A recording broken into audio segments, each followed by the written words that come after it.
Bonjour à tous et bienvenue sur Mobuzz TV. Moi c'est Osiris, on est vendredi et je suis de très bonne humeur. Alors voici une bonne dose d'infos rien que pour vous. Commençons la news d'aujourd'hui en parlant un peu argent. Mauvaise nouvelle pour Google qui se voit condamné par le tribunal de commerce de Paris à verser 150 000 € au producteur Flashfilm et au distributeur édition Montparnasse pour avoir mis à disposition en téléchargement gratuit le film Le Monde selon Bush de William Carell sur le site Google Vidéo. Et avec succès puisqu'il est ici question de 50 000 téléchargements en 2006. Quand même, en plus de l'amende de 150 000 €, Google doit nettoyer ses index de toute copie abusive de films sous peine de payer 150 000 € en rab. Et c'est pas tout, puisque Google est condamné à verser 1 000 € de dommages et intérêts à l'Union syndicale des productions audiovisuelles et à la Chambre syndicale des producteurs de films. Alors oui, dans un premier temps, les plaignants avaient demandé 600 000 €. Mais moi je dis 150 000, c'est déjà une belle somme, non ? Décidément, on aura tout vu. Dernièrement, on parle beaucoup de taxes en relation avec les dispositifs multimédia et tout ce qui touche à Internet. Et bien maintenant, même l'ONU s'y colle. En effet, l'Organisation des Nations Unies réfléchirait à la possibilité de taxer les jeux et le commerce sur Internet pour financer la lutte contre la pauvreté. Et c'est Philippe Douste-Blazy, désormais conseiller spécial de l'ONU, qui l'a dit. Il aurait évoqué une contribution volontaire des citoyens d'1 ou 2 € comme nouveau moyen de financement. La raison ? Il manquerait aujourd'hui 50 milliards de dollars par an pour atteindre les objectifs adoptés par les dirigeants du monde en 2000.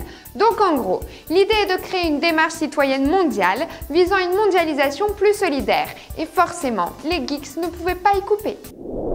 Invention de la semaine. Des chercheurs français ont mis au point un caoutchouc révolutionnaire capable de cicatriser tout seul une fois coupé ou déchiré. Il s'agit en fait d'une nouvelle matière élastique qui se répare d'elle-même sans être collante. Car normalement, un caoutchouc classique est mou et déformable à volonté jusqu'à un certain point. S'il casse, la seule façon de le réparer, c'est de le faire fondre pour ressouder les deux parties coupées. Bon et bien en gros, en regardant ces caoutchoucs au microscope, les chercheurs se sont rendus compte qu'ils étaient tissés un peu comme des pulls. De longues molécules se croisent, comme des fils de laine, et sont attachées entre elles solidement.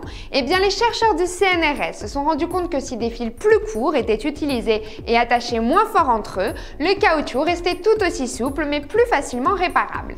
Et le plus intéressant dans tout ça, c'est que cette observation ouvre la voie à la fabrication de produits auto-cicatrisants.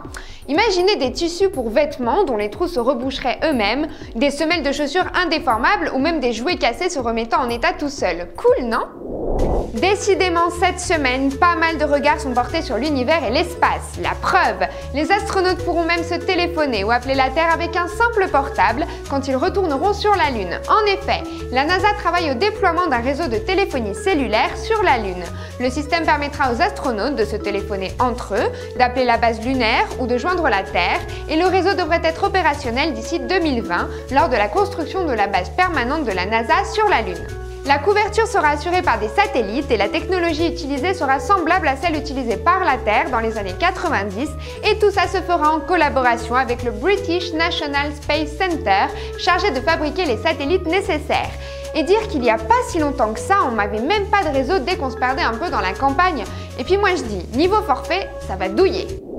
Mais pas besoin d'attendre 2020 pour voir qu'on avance pas mal niveau connexion. J'ai là une news qui m'a beaucoup plu. Google pourrait bien établir un partenariat avec Space Data Corp, une société qui fournit un service wireless grâce à des ballons. La boîte cible ainsi des zones sans accès à Internet, genre des zones très rurales ou des autoroutes, et procure une connexion sans fil et Internet. 20 ballons sont ainsi lancés par jour et un seul ballon équivaut à 40 antennes cellulaires. Cool, non?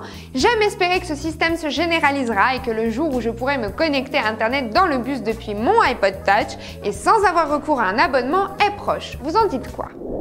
Parlons maintenant d'un site, Reality Wanted, qui avait initialement été lancé comme une plateforme de mise en relation entre sociétés de production d'émissions de télé-réalité et personnes qui estiment avoir du talent et aspirent à devenir des stars, intégrant une section casting ainsi que des interviews et autres actus du milieu et qui vient d'être relancé comme réseau social. En gros, les sections principales ont été gardées, mais les stars en puissance disposent maintenant de leur page profil, ce qui permet aux membres de leur laisser des commentaires, etc. Alors c'est marrant quand même tout ça. En gros, c'est simple. Maintenant, dès que tu vois que ton site ne marche pas, transforme-le en réseau social, histoire de lui donner un nouveau souffle. Et puis c'est pas dur, car toute souscription à un quelconque site suggère déjà la création d'une sorte de profil avec tes données. Mais ajoute une simple photo à ces profils et ça y est, c'est bon. Ton réseau social est en route. Enfin bref. Et pour finir, sachez que ça y est, le satellite espion dont je vous parlais l'autre jour a bel et bien été abattu par la marine américaine. Le Pentagone en a donc profité pour utiliser un missile à 10 millions de dollars. Donc moi, je continue sur ma thèse d'essai militaire déguisée en mesure extrême de protection des citoyens. Et vous, je vous laisse y réfléchir et m'y répondre sur les commentaires. Je vous fais de gros bisous et vous dis à lundi sur Mobuzz TV. Ciao!